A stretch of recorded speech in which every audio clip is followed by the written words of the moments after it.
Dude, it's like 6 degrees outside right now. Holy crap. Yeah, out here in Chicago, we got like 6 inches of snow a couple days ago.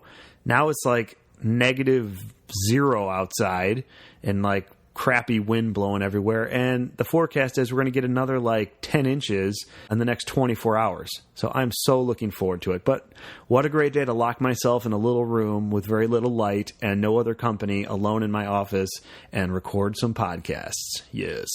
All right. Welcome to the Investor Empowerment Series radio show number 28. Today's guest is investor Bill Powers. He's based out of the northern suburbs of the Chicago area.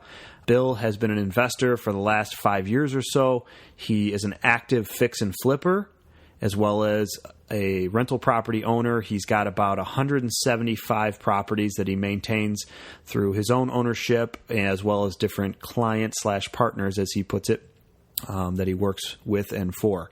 This is a great podcast. I really am inspired by Bill's business model of helping people into home ownership as well as improving the community. And it just goes to show you that if you do good and you put your best foot forward up front, you're going to get returns on the back end.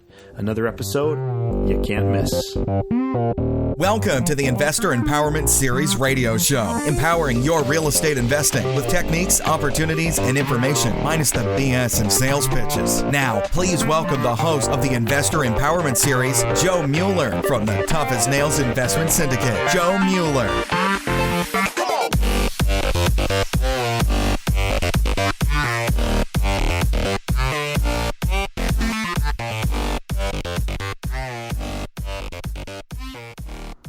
Hey, Bill, welcome to the podcast. Thanks for coming on today.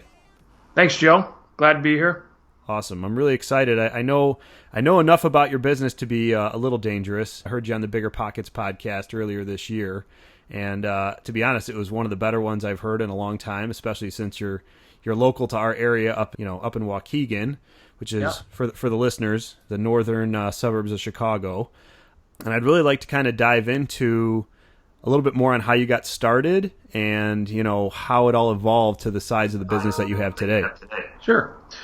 Well, and I appreciate you having me on. Absolutely. So, how I got started. Back in 2010, when I was exiting another business, I had a little bit of capital to invest, not a ton, but, enough to start to buy a couple of properties. And my wife obviously was honestly the driving force behind it. She thought it would be a good idea. So we bought one property in a suburb called Mundelein. Okay. And on that property, Joe, I'll be honest with you, I made every single mistake in the book. Okay. We bought it too high. We rehabbed it wrong. We rented it to the wrong person. It took too long. We took weekly rents instead of monthly. I mean, it was a disaster. We made every mistake in the book. But you learn from those. And as long as the mistake isn't deadly, you can go on to the next one. And so we did. We actually bought our first one in July of 10. And then in February of 11, really started to dig in and buy more properties. I started to look at the numbers, and that's, I'm a spreadsheet guy, numbers guy, and sure. It just made sense. The cash flow made sense. And that's what I based the entire business on, was cash flow. It wasn't, cross my fingers and maybe this will appreciate someday. I always told myself, and then eventually when I got into doing this for clients who are mostly family and friends that I bought these for, I've always said, don't assume that it'll appreciate a nickel. Right. And if it does, it's a bonus. And if it doesn't, your cash flow's got to support your investment and all your decision making. And fortunately, it did. So we bought 3 or 4 more in February and March of 11. And I was fortunate enough to have a local bank provide a portfolio loan for me for 80% of what I invested. I got that loan. I rolled it into another 5 after that, and just kept going that way, and it seemed to work out pretty well. So before we go any further, let's dive into that a little bit on just for a better explanation for the listeners. When you say a loan from a local bank, was that was not on the acquisition, right? That was actually on you refinanced 5 of the properties on a portfolio loan? Correct. So, some portfolio loans or some lenders will tell you, hey, you got to wait 6 months or a year to have the property season, et cetera, Right. so forth. Fortunately, this local credit union didn't require that. It was it's small. No, I don't want to say small, but a smaller compared to the big boys type of lending institution. And so I bought these 5. I rehabbed them, got them all rented, and when I was just getting the 5th one rented is when I was closing the loan, and they gave us back 80% of what we invested. Awesome. And then we rolled that in and, just kept going. Do it all over again. How long did that process take to deal with that credit union to get that refinance loan? Probably the first time around, probably 60 days. Okay. So I started the process early enough along where, I had bought the 5th one and hadn't rehabbed it. And these buys, Joe, for the listeners, they were anywhere between $84,000 on a property in Mundelein, which again was too much back then, Okay. To as low as $25,000 on something that needed a lot of work, and it was, a disaster on the inside, but the place where I think a lot of property investors like ourselves can create value is by finding low-cost contractors, who create a big value for us, who provide a good value for us. So they don't charge you, $300 to paint a room. They charge you, $150 to paint a room. Sure. Or a sheet of drywall going up isn't, $30 or $40. It's only $20 with mud and tape and everything else. And you find cost-effective contractors, and they create a little bit of value in there, and you're on your way. Yeah, would it be safe to say that as you're doing multiple properties, even when you first got started, it sounds like you were able to create some efficiencies by duplicating those processes with the contractors, and that probably afforded you a little bit of a discount maybe on that side too, right? Yeah, absolutely. It's all about building your team, and whether that's, the local credit union that's going to loan you some money to, that plumber, that electrician, starting to build a reputation with your local building departments to say, hey, I'm going to do this right. And, one thing that our local markets really liked is we lease our properties at a higher level. We finish them at a higher level, but also lease them at $200 or $300 per month above market rates. And we don't do public housing. We kind of stay away from that revenue chain for our business. So, yeah, I mean, you said something that I like to hit on pretty frequently on the podcast, which is building your team. That's a huge component to any investment business, whether you're a single, a one-man show that's getting started, or, a guy with, employees and contractors on payroll type thing. But you got to have the right people in the right places in order to continue to feed the beast, or keep the oil in the machine. So yeah. I love that point. Also, the credit union. Honestly, I personally never have worked with a credit union on any level, but after that conference we both were at last week at the IMN conference in Arizona, and then hearing you say that, I'm going to have to explore those options a little further. Yeah, absolutely. Because 80% refi, I mean, that's a pretty good deal, especially without seasoning. Yeah, 80% of what you've invested. They want you to have skin in the game. Sure. And they want to know that you're not just going to take their money, walk away, or string them out for 2 or 3 years in a foreclosure and just take the rents. They want to know that you're going to be around, and some of that has to do with relationship. The first place we refied, we were members of that credit union for a long time. So, but we found local banks that'll do that up here too. I can mention a few of them. There's Consumers Credit Union, there's North Shore Trust and Savings, Baxter Credit Union, and then we've used some banks, some little bit bigger banks down in Highland Park that have provided us a lot of our financing at this point when we've grown the portfolio. So awesome. Yeah, so it's worked. And the team thing, you got to find those right contractors that are the right fit for you. And I said at our local RIA this past Tuesday night, we have our RIA meetings the second Tuesday of every month up here in Lake County. I said, you got to be an investor that contractors want to work with. It's not a one-way street. They have to get, they have to make a living too. And you have to get a good value, and you just have to find that middle ground. Absolutely. So, yeah. Can we dive in a little bit about the number? That's the third time I've said dive on the podcast so far, which is like a new count for me. But Can we talk a little bit about the numbers more specific to some of these properties? Like if you're buying something for $25,000, you know, how much money are you putting into it? What type of work's going into it? And then what do your numbers look like? And your you don't have to give me specific percentages, but maybe like your returns on your investment. Happy to provide them, and I've actually on Bigger Pockets I've provided those numbers as well. Oh, okay, cool. And just actually showing what it looks like today. Back then it was different. When you could buy a house for 25 or 30 grand, you fix it up for 20 or $25,000, and you got a $50,000 asset. My focus on that was, if I buy it for 50, I want to rent it for at least, or if I have total invested of 50, I want to rent it for at least $1,000. If I have $60,000 invested, I want $1,200 a month. Right. If it's 70,000, I want 1,400. And before I knew what the 2% rule was, that was my formula, right? $1,000 for every, or $200 for every 10,000 invested.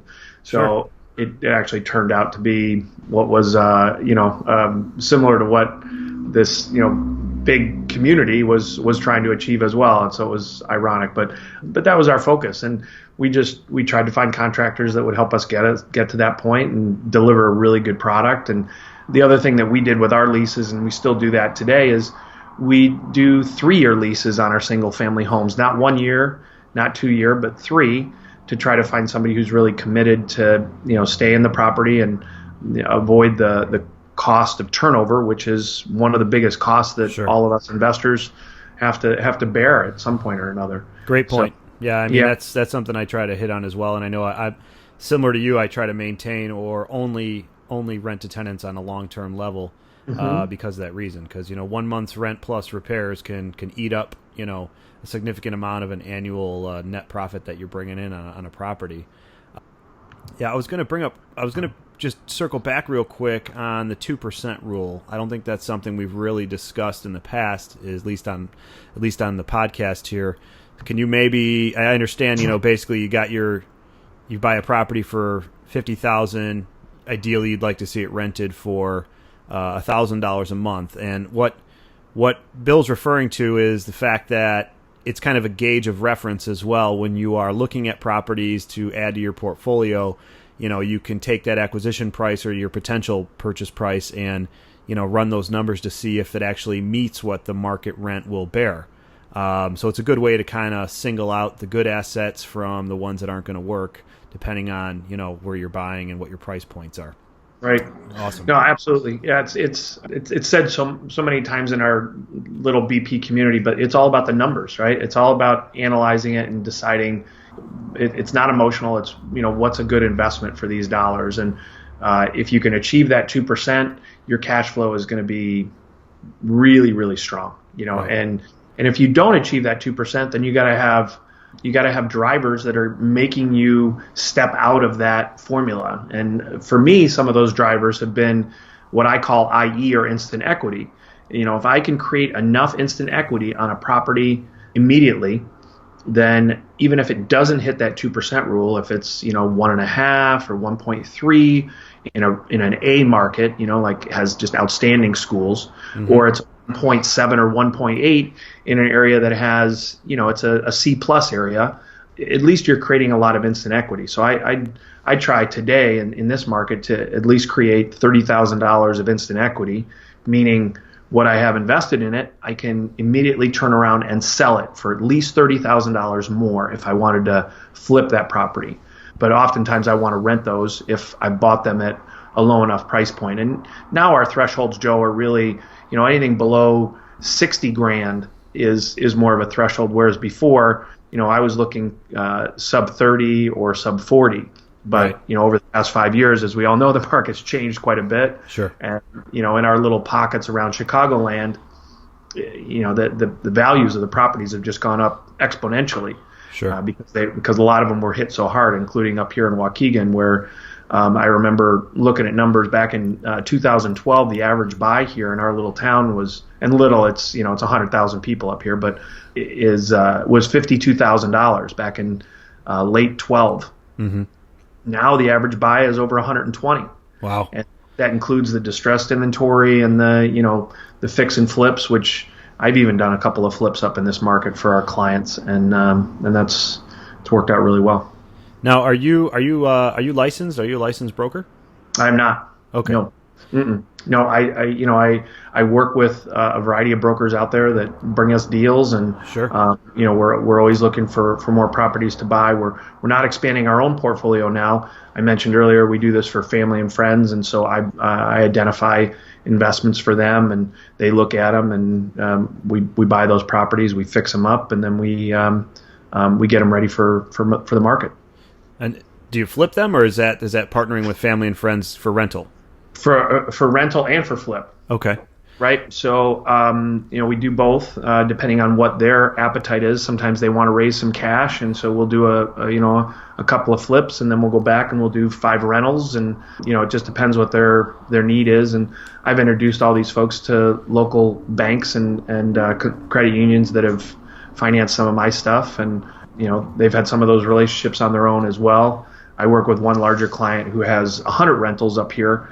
And we take care of, along with a company called Secure Pay One. They're really our management company on these. Sure. But we take care of have developed about 40 properties for this one client. Wow. And it really works well. So, how many of these properties are you, getting involved in on an annual basis at this point? So I say process. We take through the cycle of buy and either sell or lease out on the market about 40 to 50 a year, depending on how many we can locate. This next year, we hope to do about 30 more rentals and a dozen flips. And wow, it's it keeps us busy, but that's the appetite for the small client base that we have. So it works. Yeah.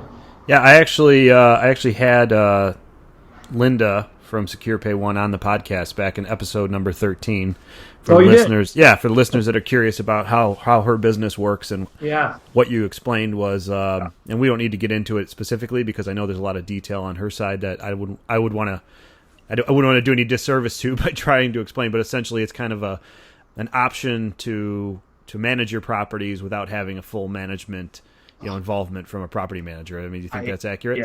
Yeah, it's totally accurate. I can't say enough about what she's done for our business and allowing us to scale because, we pay a very small portion of what it would normally cost to manage a property. She charges $50 a month per unit. Okay. And she collects all the money and takes all the phone calls and assigns out all the maintenance folks and, does everything that is the nuts and bolts back room type of work that a property manager has to do, and she's really, really good at it. Her team is really good at it, and we can just handle the accounting side of things, and we do tax appeals, and and then we got all these rehabs going on, and that's I'll call us a development company. That's our biggest focus is fixing up these properties. So it's Sure. That's a lot of work that we have to focus on. So she takes a big load off our shoulders. No, that's awesome. I mean, again, for the listeners that want to hear more about how that process works with Linda and Secure Pay One, they can jump back to that previous episode I mentioned, episode number 14, and get a little more definition on how that opportunity could be available for investors. And I think she's nationwide, right? Or I know she's not just in Illinois. Right. Yeah, she is nationwide, okay. And her offices are here in Schaumburg, right, the Chicagoland area. But she handles property in Florida, Tennessee, I think Ohio, California, all over the place. Oh, that's awesome. Yeah, it's really a good system. Yeah. Cool. Yeah. So you mentioned the pricing of these properties that have been rising since, in the Waukegan area or the north, the northern suburban area where you're talking about, it's sounds like it's doubled in value up there. Have you noticed the deal flow slow down, or have the opportunities been a little thinner to try to keep building and growing? Yeah, absolutely. We buy a lot of our properties up here on what's called the sheriff's sale, or we did. Right now, you've had to find other channels, whether it's wholesalers and people who are selling properties on the tax deeds that are coming up for redemption. A tired landlord that wants to get out of a property and it needs a lot of work and they don't have the resources to do it. So, we're trying to find properties in a lot of different ways now. to fill the needs of what everybody wants to buy. So yeah, and again, I think it kind of goes back to the team aspect you mentioned earlier, which is, you've got a couple of brokers that are probably sending you deals. You've got some wholesaler contacts up there. Sounds like, I know you've got some ties to the networking group that you guys run, right? You're on the board or something? Yeah, so I'm on the board of the Lake County Property Investors Association, which, there's some wholesalers in our group up here that are a good resource. So we network with them and look for deals through them. And then I'm also on the board of the Affordable Housing Corporation of Lake County, which we have a part of. Affordable Housing Corporation has a group called the Community Partner Program, which gives us a flow of properties that can be bought through nonprofits. Really? And so it's a good program that allows them to fulfill their mission of rehabbing distressed property. That's the goal of a lot of nonprofits that have a housing focus is get these distressed properties off the market. Right. And they can't do them all themselves. Affordable Housing Corporation has a number of federal grants that allow them to process probably 50 homes a year. Wow. But as a nonprofit, they're given a lot more opportunities than that. So they've built this partner program, which allows them to basically hand off the property to a partner that's been approved and vetted, that's going to do a quality job on either rehabbing that property for rental or for resale. And it gets it back on the tax rolls at a higher level. It gets a blighted property in maybe a B area or maybe a C plus area back on back in good standing in the community. So it really works well. Yeah. Now, if you were to, I understand obviously if you're going to sell one of those types of properties that you've obtained through the nonprofit, I'm assuming you guys split. Tell me if I'm wrong, because I really don't know the answer. But sure. How does that work if you're going to flip a property versus a rental? I mean, do you end up actually owning it afterwards, or how does that work? Yeah, no, you do own it. So you're buying it from the nonprofit. So they have a supply of properties that are given to them by the big banks. Sure. All over the country. Nonprofits are given preferred status to take on these or get access to these properties before they're exposed on the MLS to regular retail buyers. And they do that because, number one, they want to support the efforts of the nonprofit, but they also want to make sure that the properties are going to be renovated at a level that's, complementary to the community rather than, maybe sometimes a homeowner, a retail buyer might buy that and be strapped, and get into a situation that, they can't rehab the property at a high enough level that it's a plus to the community. It still might be a little bit blighted. So they get access to these properties and they pass them along to community partners that actually buy them from them. And we make a small donation to Affordable Housing Corporation when we buy this property from them. And it's a process that works really well. Is it something you'd see with a pretty good discount, or is it how does that pricing work when you're? I'm familiar with that side of the business on the listing broker side, obviously, because I'm working with HUD and Freddie and Fannie, and quite a large number of the properties go available to non-for-profits before they're available to the rest of the we'll call it the retail or investor buying community. I just never understood how it worked on the. That's the side I see. I don't see what happens on the backside. So this is kind of a pretty cool, eye-opening discussion. Yeah, I've done some analysis on it. Before it hits first look, it's 20% less. Wow, that number. And again, it varies on whether the first look prices that sometimes come out, right? And first look is a Fannie. It's Fannie or HUD. It's Fannie, right? Fannie is first look, and then HUD also has their program as well. They don't call it first look, but yeah. They call it OO or owner occupant only. Yeah. But it's 20% below that. And even those prices might not work for investors that are looking to, flip the property eventually. So, because they just price it wrong, right? I mean, they might put it on first look for $100,000 and it's really only worth 70. And, and if it came out on first look at 100, it might be offered to nonprofits at 80,000.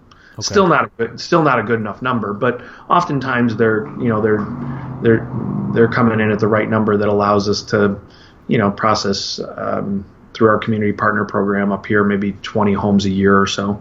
That's great. I mean, what a great resource to obtain some more opportunities. I mean, that's something I think that some of the more experienced listeners could really benefit from if they haven't already made some of those contacts. I mean, myself included, I'd be curious how to get more involved in that type of a program. And I know they exist. I just don't. Yeah, no, they do. I mean, there's nonprofits all over the Chicagoland area that focus on housing. I'd say reach out to them and ask them if there's a way that you could work with them to try to remove blighted housing from the community and through channels of property that they might have access to. So, Awesome. I love that. I'm going to definitely do that today now that you mentioned it.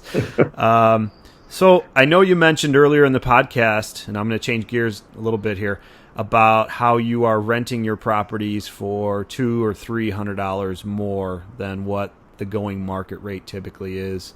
Can you maybe talk a little bit more about how you're able to do that and why that happens, in your business model? Yeah, that's awesome. Yeah, we don't skimp on our rehabs. We do when we go into a property, and one up here in Waukegan we just finished. There's we put a roof on it, we put a new furnace in, put a kitchen in. And kitchens, this is a company that services the whole Chicagoland area, so I'll mention their name. The name of the company is called Kitchen Cubes. They're located up in Kenosha. They're great, and their pricing is outstanding. So, $2,000 to do a complete new kitchen, all new boxes, is pretty typical. Okay. Or less, depending on the size of the kitchen. But, we'll fix windows and or replace them. Do new flooring, tile surround shower and tubs. Sure. Just do all the things that are going to make that eligible to flip the property, and then and do it at a price that creates a value, right? The contractors provide us a value on that. It doesn't break the bank, and then we go out and we rent them out, and the product stands out from everything else that's available in the market on the rental side. So that's why we're able to attract a better clientele. We're able to attract somebody who's willing to stay and live in the home for 3+ years. And as I think I mentioned to you, Joe, we do everything on a rent-to-own basis. So we try to get our clients to get in a position where they're ready to get a mortgage and actually purchase that home within a 3-year period. So they take some real pride in living in the property and hopefully moving towards a purchase of the home in a 3-year period. So, and this is a great topic. I really want to dive into.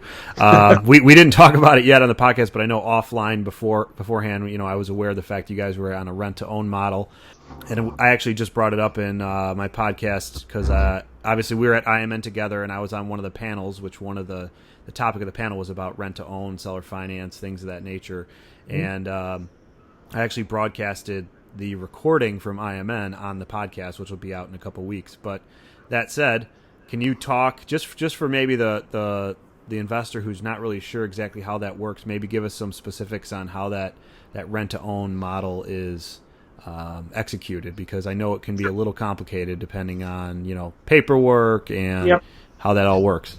Yeah. So before our tenants move in, and I like to call them residents. They're, a tenant is somebody who's a perpetual renter. We're trying to move people into an ownership position. When our residents move in, we, in the initial agreement, we set a strike price, a purchase price for the home. 3 years ago, a lot of those home prices that we set were $90,000, $100,000 in homes that are today worth a heck of a lot more than that, which is it's great for them, and it's also a decent exit for us as well. But what we do is we provide them a credit against their rent on a monthly basis so that they can start to accumulate funds to use for their down payment, to offset their closing costs. And we set that number at $150 of their rent every month. And it really seems to work in certain situations. We want to try to accelerate the number of closings that we have, and so what we're doing is we're moving to a model that's going to have a monthly educational class for all of our tenants, the residents, wow, to come in and learn about how to get ready to buy a home. So We have mortgage brokers, and the Affordable Housing Corporation of Lake County does education as well. They're going to be involved. There's still a lot of fear out there of owning a home. I think now is the best time for you to buy. Sure. Maybe a couple of years ago was even a little bit better, but it's still a real good time. And so, our position on it is that we want to try to help build ownership in our little community, and this is a way that we can do it. So we're actually going to close on another one next month for one of our clients. So all of our clients do this same model. So it's really it's a good thing for everybody. Now, how many properties are you guys? How many properties are you guys managing, or how many are in the portfolio between your own ownership as well as your partners and clients? Sure. With everybody, it's about 175 right now. That includes some apartments, some 2 flats, but mostly single-family homes. Mm-hmm. And they're all in Lake County. They're all right here locally, mostly in Waukegan and Beach Park, and those 2 major markets. And how many of those are actually closing with the resident that you've rented to in that 3-year period? I mean, is it quite a large number, or? No, unfortunately, it's not. We want to try to drive that number higher. I don't have exact numbers on it off the top of my head, but it's just, it's an education process. It's making sure people know that this price that we set 3 years ago on this home, and it's worth a heck of a lot more now, is available to them. And there are ways to get mortgages and get them into an ownership position. We've got one example on our website. Rodolfo and his wife bought a house from us about a year ago, and it brought their payment costs down. It gave them an ownership position in a house that was worth more than more than what the purchase price was. So it's a win-win for everybody. And it's, if you're just trying to do rental, I get it, but we're trying to do a little bit more than that and put people in an ownership position. So it's really what our focus is as a company. No, I love the strategy, because not only you're improving the community, you're also helping people, guiding them down the path to eventual home ownership. And right. What's cool is maybe this is because the perfect storm of the market of when you got started and how you're working off these 3-year terms. But essentially, based on what the numbers you were telling me, they may be buying a house that you've set a price at, we'll say at $110,000 3 years ago, and then when they eventually close on it with their $150 a month rent credit, which that's gonna equate to what, like $5,000 in equitable payment they've made, right, roughly? Yeah, if they take it all the way to 36 months, it's $5,400. Okay, great. Yep. And then, but what's happening is, as the market grows and the housing market gets better, they're actually building equity on the appreciation side, because they've locked in a price at 110, and that house, is probably worth 130,000 at this point, for example. Yeah. So we've recently flipped some houses in Waukegan as high as 164. Wow. So the market really has come back if you have a quality home. So it's it is it's definitely a win for them. But the thing that I would tell your listeners is important is, folks have to be qualified in order to step into a relationship like that. So one of the things we require is that everybody has household income of at least 3 times the monthly payment. Mm-hmm. So you don't get somebody who's my payment's $1,400 and I make $2,800 a month. That's doomed to failure. That's absolutely a formula for disaster. That person has to make $4,200 a month. If the rent's $1,500, they should be making $4,500 a month.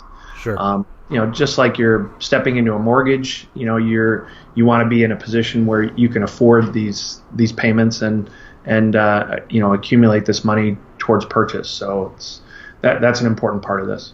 I think the other thing we do too is when people step into the homes, into the relationship, we require first month's rent, last month's rent, and security deposit. We kind of qualify our applicants in a pool that we know that they've got some resources and financial responsibility to accumulate funds like that. So yeah. No, that's awesome. What about, And this is just more of a technical question for my own curiosity. What's on the paperwork side? I mean, technically the term's lease option. Is that what you're doing? You're leasing with an option to buy at that predetermined price, right? Yeah, well, we call ours rent to own, right? But it's something that our attorney drafted several years ago, and it's got a separate option section within the paperwork that sets that price, and it locks us in that after a year, and this one that's happening next month is actually 1 year. So they've been in the house a year, and they can execute their option. So we have to credit them $1,800 towards the closing, plus their security, plus the last month's rent. And it brings down the purchase price even further. I think this one was one of those that was, it was only $99,000, and it's a nice 3-bedroom, 1 bath, 1-car garage, new kitchen, hardwood floors. It's a nice property. So I'm happy for the family that got into it and is buying it. We'll have them on our web. We'll have information on our website on them real soon. So yeah, awesome. Yeah, and we'll get that website information when we wrap up the podcast. Get your contact information out there so they can do a little bit of exploring on their own to figure out more about Bill Powers. Now, are these buyers they closing then in an FHA loan? I assume. I think most of them have been FHA. Okay. The 3 or 4 of them that I can remember, were minimal down. I think 3.5%. Mm-hmm. And so I think that's the format. Normally we're not getting somebody who's conventional, and sometimes some of these folks are coming out of a situation where they lost their home. Unfortunately, they had a life event of a loss of a job or a divorce or whatever, and so they need that time in order to get back on their feet, and so qualifications are sometimes a little bit tougher in the first year or two, but after that, they're in a position to pull the trigger on something like this. So, oh, that's great. So we've heard a lot of the good stuff, and I don't want to go bad here, but you got to have a story or two that maybe the listeners could learn from, maybe a what not to do, or maybe a horror story that's come out of this situation with either the rent to own strategy or. Tell us a little tidbit or two about how some of that life experience you've endured that they might be able to benefit from. On the rental side, it's all been almost all positive. You do have the occasional person who, just either doesn't want to or can't live up to their commitment to continue to lease the property or move forward, and those are unfortunate. We don't have, situations where people are trashing properties and doing things to them that are outrageous. The worst thing I've ever had happen was actually on the flip side, a property on the market. The agent that was listing the property didn't visit it for about 3 weeks, and the sump pump gave out during a storm, and so it flooded the lower level, which was finished. It was a split-level house. Oh, no. And, insurances don't cover events like that, unfortunately, because they're lower level. Right, I'd like to learn about insurance that does, but, it cost us like $7 or $8 and the flip was skinny as it was, so we ended up losing money on the flip. And, it just, it's actually only one of 2 that we've lost money on ever, which is...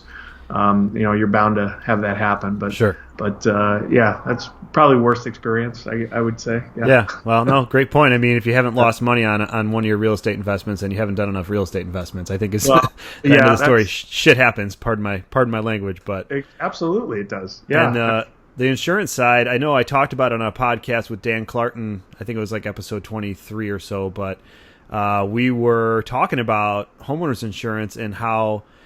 As a real estate investor, you really got to be in tune with your insurance guy because, again, I'm in the same boat, or I was in the same boat as you are, where I had a rental property where the sump pump gave out, and, the basement floods. It was only, thankfully, it was only 3 or 4 inches of water, but it was a finished space, and, the insurance guy's like, oh, well, no, that's not covered. Right. So, for the listeners out there, again, make sure that you've got, whether it's the policy you can, add an additional coverage onto or not. And, I don't know that fact because like you said, I've had that happen in the past. And, as far as my experience tells me you're essentially not covered for any of that finished lower level type damage on an investment property. But yeah, for our policies, we can get a rider Right. that will cover a minimal amount of that, but I think it's like $75 a year, and normally on our flips, I think because we put vacant coverage on them, I don't know that we're even eligible for that rider. So Exactly. I think that's where the disconnect was, and it is what it is. I mean, it's some flips you do amazingly well on, and some are just break even, or you have a loser every once in a while, and so Sure. yeah. The other thing I'd tell your listeners is just it's important to I think establish your own networks and understand who you're working with, and how maybe partnerships will work as well, because it's they can be tricky sometimes, and I don't know if you work in partnerships or not. They can be very beneficial, or they can go sideways, and so just be in a position to make sure that you can handle both the good and the bad of those relationships. I agree. I've done some partnerships. I've had them go good. I've had them go bad. And I was told once by a very experienced and wise businessman and an investor who's been investing in real estate for over 40 years. And I was actually soliciting him for private money at one point, and or talking to him, I should say, with the intent of maybe going that route. And I was involved in a partnership at the time where you were looking for some acquisition funding. And his words to me were, "Well, if it was just you, I'd be cool with helping you fund this project. But with these other guys you're with, more people, more problems." I said, "Okay, so Is that a no then?" He goes, "Sorry, buddy, not this time." I said, "Okay, great, okay, cool." But I do agree with you. You got to vet out those potential partners you're going to work with, and you got to be prepared for what happens. I mean, the one thing is, people get started in real estate investing, they're very excited, and they're motivated to move and get their first property, and a lot of times they can get through that process, and everything seems to go well initially. But you really got to be prepared before you even get started with a partnership. You got to be prepared for what happens if it doesn't go well, and how that's all going to pan out. Because find people who have similar type of goals, and be going after the same thing, because if your pace is 3 a year and their pace is 15 a year, and you want to split up the duties 50-50, doesn't work too well, right?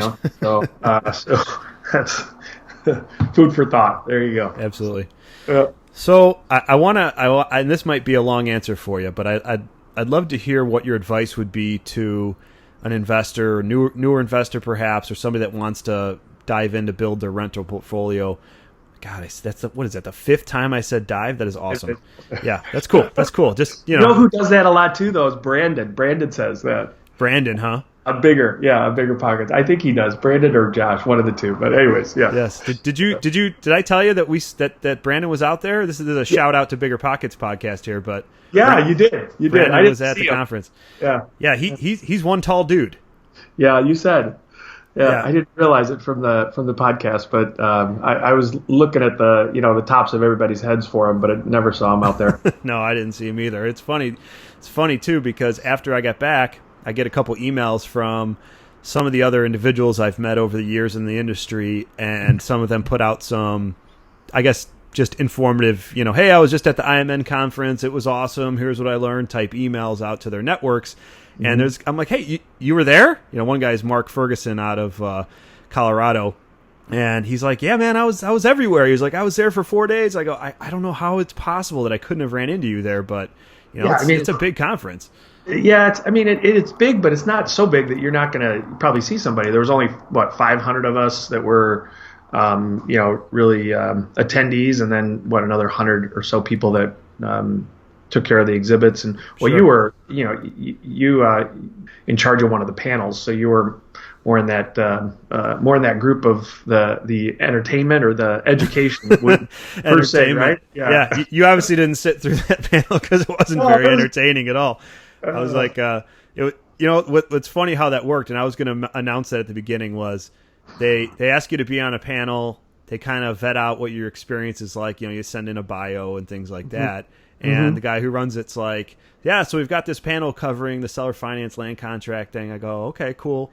So I'm signed up for it. And then like 2 weeks before, we're flying out to Arizona, I get an email like, hey, would you be interested in being the moderator for it? And I'm like, not really.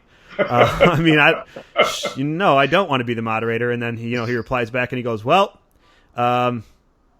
unfortunately, no one else wants it, and you're the only one left. So good luck. And I'm like, all right, cool. I guess musical chairs, and I'm the last guy standing. I'm cool with that. But no, it was fun. It was a new experience for me because it is a little intimidating. No, it's a lot intimidating being in that type of caliber of a group of professionals, and you've got guys there that are managing $100 million hedge funds and companies like American Homes for Rent that have I think the number was like 8,000 houses across the country, and they're sitting there in the same room with you listening they're listening to me talk on a panel. Even the little guys are big guys compared to us out there, exactly, right? I mean, they're the one guy who does the turnkeys down in I think he's in the Tampa and Atlanta markets. I can't remember his name right now, but he's pretty charismatic. But he hundreds of homes, right? I mean, like every year. I know. The guys who got me were the panel on flipping who do 50 flips a month. I know. I mean, that's enormous. You have to have systems and procedures and, people. Lots of people. Yeah. No, they're pretty impressive. It tells you what you can do, what you really can accomplish. Exactly. It's a mind-blowing experience because you're again, you're in this room with these guys that have hundreds and hundreds. I mean, I was hanging out with a guy from Canada at one point. I got to get him on the podcast too. I got to give him a call. He's got 341 houses, all in Arizona. All in the Phoenix area of Arizona. He started with one back like 4 years ago, and he's just been ramping and ramping and ramping. And the way it works on his end is because he's a Canadian citizen. If he brings any of his income from his rental properties back into Canada, he gets taxed at a higher rate, or not a higher rate. His taxation there is 50%. Ooh. So yes, big numbers. So he keeps all that money, which I don't think there's any secrets here. I mean, this is just the way it's done for certain, businesses and opportunities. He keeps all the money in America, which he can, freely use as he's spending time in the U.S. But just amazing stuff where you have a guy that was like, yeah, well, I kind of retired and I had a little bit of money in my 401k, and then I decided to, try this real estate thing, and then I bought one house, then I bought two, and then I had four, and now he's got 341 properties, which I think is incredible. I mean, to have people in the room like that with you that you can converse with on a one-on-one level, it's mind blowing and inspirational. So, but we digress. Yeah. Yeah. So one of the last couple questions I want to ask is what would be your piece of advice for an investor? And I think I was getting into it before we started talking on IMN, but what's your piece of advice for an investor who wants to either follow a similar format or just give someone some advice on how they could get started on building a rental portfolio or flipping houses? My advice to anybody, and I hear it all too often about people who are just, I'm thinking about it, I'm looking into it, I'm researching it, you can analysis paralysis this thing to death with real estate because it's such a big, at least for me it is, it's such a big number to invest initially. But once you jump off that cliff once, it's easier to get back up and dive in again. And that's what I tell people is just take that step, take that leap and do one, and if it feels right and it's something that you think you can make money at, whether it's a flip or a rental, based on the education that you get on podcasts like yours and Bigger Pockets and other places, just do it. That's what I'd encourage you to take that leap and just try it. And have I lost money on flips? Yeah, but the education that I've gotten from that from those failures has been, very valuable. So like you go back again and, you make it right the next time. And right. As long as the successes are more than the failures, and the numbers are working for you, you can grow it into a successful business. It's right. I've been involved in 3 businesses. One was a bike accessory company that I built out of college and sold to a Chinese importer. Wow. Back in 2000, and then I invested in a small label company which tripled in size in a few years, and I sold off my minority interest in that. Real estate, it's the best business I've ever been in. I mean, it really is. It's a cash for life if you manage it correctly, and the flips is something that can complement. It's your day job. It's what you can do to make money during the day, and when you're sleeping, your rentals make money for you at night. So, wow, great. That's a great statement. I love it. Awesome, great. So, all right. So while we're wrapping up here, I'd be curious to hear what type of maybe education you can recommend, or maybe some reading that you're into that the listeners could benefit from, if you don't mind. Yep. I mean, some of the books that the Bigger Pockets guys have put out are real good. I've read, and the name is going to escape me right now, but some of their books on rehabbing, some of their books on flipping. I'm not big into the no money down thing. Right. I think you should have some financial resources in this business to build this business. But there's a lot of good education out there that doesn't have to cost you a lot of money. There's a lot of programs out there you can buy that you can spend a lot of money on. Oh yeah. That I just am not a big fan of, because I think there's enough communities, both locally and online, that can provide you the education you need in order to build a business in this industry. And I learned about Bigger Pockets, I don't know, 2 or 3 years ago, and I'm on pretty regularly, gleaming more information than I share, and I really need to start sharing more in the community. But it's there's plenty out there to educate yourself to learn what you need to do, including like you probably, Joe, and myself. I'm always available to local investors. I've had people in my office just a ton, since the podcast on Bigger Pockets, just asking questions, and it's free. It's free advice. I'm not saying it's always right, but I'm willing to help. So, yeah. No, I love that point as well, because that's something I try to, that is one of the things I tell every investor that comes through my door here at either my office or someone I run into in some capacity of life on, the answer to that question is, you can start to do deals or invest in real estate just from making connections with other people, networking, shaking hands, asking questions, whether it's via, Bigger Pockets online forum or, in person. And it's amazing because a lot of the investors don't really realize the power of what can happen when you start, just talking to other people and offering advice or opinion and sharing experience. And even in my situation, I've got that networking group that I run out of Schaumburg once a month. We, it's called the Investor Empowerment Chicago, but it is afforded me the ability to meet more people, do more deals, and just being at this group, we've closed an extra couple properties this year as a result of those connections that have been made. So again, the question to Bill was, what's a piece of advice to help someone get started if they want to build a portfolio or start fixing flipping?